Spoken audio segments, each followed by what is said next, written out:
So Honda are rejoining Formula One. They seem to have this merry-go-round of them constantly either being joining or leaving the sport. It wasn't that long that they left as engine partners with Red Bull, but now they are coming back next year with Aston Martin to be the exclusive engine supplier for the new regulation shift in 2026. And they've come out now in the media and said that making an entirely new engine for 2026 is difficult. Well, I never expected it to be easy personally, but let's have a look at what the Japanese giants are saying here. Full article on the F1Chronicle.com.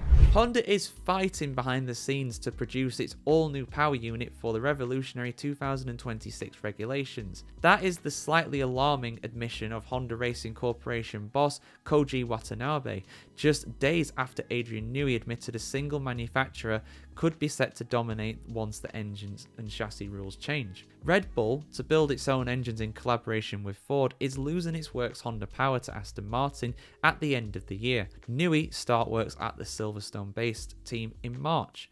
When asked at 24 Hours of Daytona race how progress is going ahead of 2026, Watanabe answered, "We are fighting. We are currently doing our best to achieve results next year," he's quoted as saying by France's Auto Heb. Everything is new. For 2026, alongside sweeping chassis regulation changes, Formula One is requiring that a lot more power is produced by the electrical side of the drivetrain. The 355 kilowatts of electric engine is new, very compact, the Japanese continued.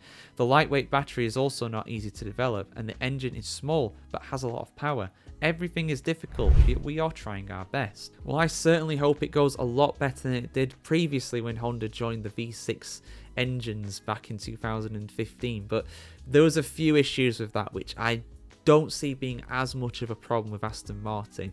First of all, in 2015 when they rejoined, they joined a year after those regulation changes came in, so everybody was a year ahead of them. They were playing catch up. Yes, of course, they were developing the engine before then for McLaren, but at the same time, they wouldn't have been out on track testing as much, doing races and making mistakes and learning from them. So it made it rather embarrassing when they had to, fit their engine in the back of the McLaren. And that was also a big part of it too. The fact that they had to fit the engine in the back of the McLaren. They had Honda in Japan and they had McLaren over in Europe, and those two trying to mesh and make the same kind of products and get their engine to fit in the car and get the car to fit the engine was very difficult apparently, and that led to a lot of overheating and a lot of retirements as a result. They had to run the engine on relatively small power to even get it to the end of the race, which meant that when they did finish the race, they were at the back. They were at the back with the manners. It was embarrassing. Dark time as a McLaren fan. How things have changed since then.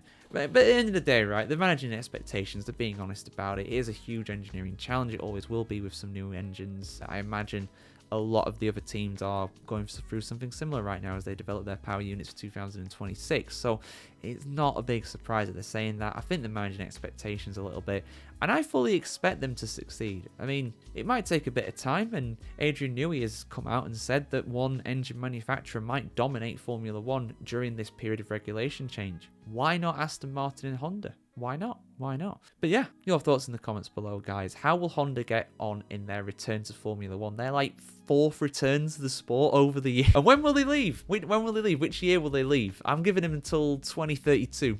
They'll probably leave around, but we'll see what happens, guys, in all seriousness. Your thoughts in the comments below, and for much more F1 news and opinion pieces just like this, keep it tuned here to the F1Chronicle.com. Have a good one, guys. See you very soon.